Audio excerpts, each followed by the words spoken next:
selamat pagi teman-teman yang terkasih di dalam Tuhan. Puji nama Tuhan, kita semua boleh ada hingga pada pagi hari ini oleh karena kasih dan kebaikannya. Sebelum kita mendengarkan renungan kita pada pagi hari ini, mari kita bersatu di dalam doa.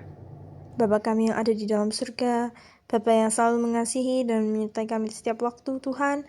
Pada pagi hari ini kami mengucap syukur atas berkat dan pertolongan-Mu, sehingga kami dapat mendengarkan sedikit dari firman-Mu di tempat kami masing-masing. Biarlah Tuhan renungan hari ini boleh berkenan di hadapan-Mu dan dapat menjadi terang bagi orang lain. Berkati setiap telinga orang yang mendengar dapat beroleh berkat dalam kehidupannya. Berkati pula bagi teman-teman kami yang berada di luar sana, dimanapun mereka berada. Biarlah Tuhan memberkati mereka agar dapat ikut membaca dan merenungkan firman Tuhan seperti kami. Kami juga berdoa hari ini boleh dapat berjalan dengan lancar, mulai dari awal, pertengahan, hingga akhirnya. Sertai dan bimbing kami selalu ya Tuhan, kami mau memulai renungan pada hari ini. Di dalam nama Tuhan Yesus kami sudah berdoa dan mengucap syukur. Haleluya. Amin. Renungan kita pada pagi hari ini berjudul Bersabar dan Bersemangat. Mari teman-teman kita bersama-sama membuka Alkitab dan membaca firman Tuhan yang terambil dari 2 Petrus 3 ayat 14 sampai 16.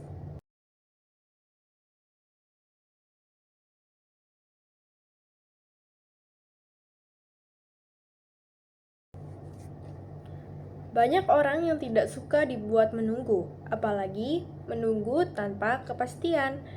Menunggu adalah pekerjaan yang sangat membosankan. Kalimat ini tentulah sering kita dengar dan mungkin saja teman-teman juga tidak suka menunggu. Nah, bacaan kita hari ini berkisah tentang Rasul Petrus yang menasehati jemaat Kristen pada zaman itu yang sedang menunggu. Mereka tuh menunggu datangnya hari Tuhan, tetapi dalam masa penantian itu, ternyata mereka malah mendapat hinaan ataupun ejekan. Rasul Petrus mengajak orang Kristen untuk tetap berusaha hidup benar di hadapan Tuhan agar didapati tidak bercacat dan tidak bernoda. Ketika ia datang kembali, maksud tidak bercacat dan tidak bernoda adalah orang Kristen harus hidup kudus, melakukan kehendak Tuhan, tidak boleh berbuat dosa. Mereka harus berlaku adil dan benar dan tidak berbuat jahat sama sekali.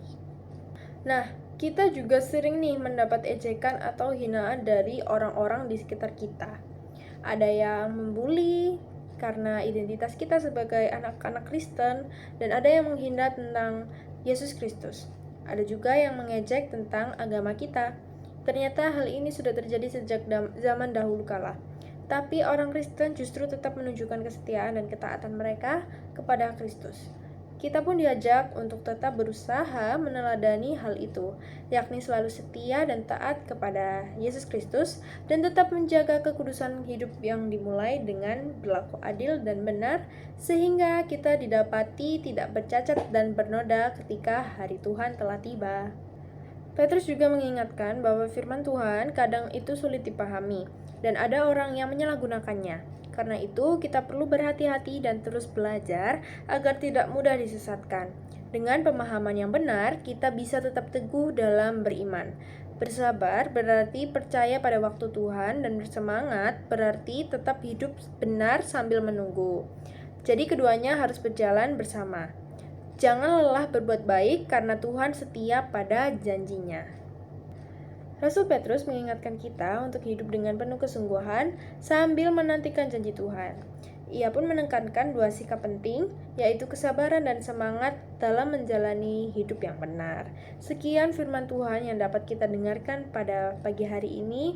Biarlah Tuhan yang memberikan kita pemikiran, memberikan kita hati agar dapat mau melakukan segala firman Tuhan ini dalam kehidupan kita sehari-hari dengan baik juga. Untuk mengakhiri renungan kita pada pagi hari ini, mari kita bersatu di dalam doa. Terima kasih Tuhan Yesus yang telah memberi kelancaran dari awal mendengar renungan hingga pada akhirnya, di mana setelah ini kami juga akan bersama-sama memulai aktivitas kami masing-masing ya Tuhan. Kami mohon pertolongan-Mu agar dilancarkan dalam segala aktivitas kami pada hari ini tanpa terjadi suatu masalah apapun. Kiranya Tuhan berkatilah pula sebagian dari kami yang saat ini hatinya belum tergerakkan untuk mendengarkan firman-Mu. Tuhan, tolong ketuk pintu hatinya agar mau bersama-sama dengan kami mendengarkan firman-Mu. Bagi mereka yang belum berkesempatan mendengar renungan ini karena sakit maupun kendala yang lainnya, kiranya Tuhan berkati mereka agar bisa kembali sembuh dan kembali mendengar firman-Mu bersama-sama dengan kami. Juga untuk teman-teman kami yang mengalami kendala, kiranya Tuhan berikan kelancaran selalu. Inilah doa kami ya Tuhan, kiranya renungan hari ini dapat beroleh berkat bagi diri kami dan dapat kami renungkan dalam keseharian kami juga. Di dalam nama Tuhan Yesus sebagai juru selamat kami yang hidup, kami berdoa dan mengucap syukur. Haleluya. Amin.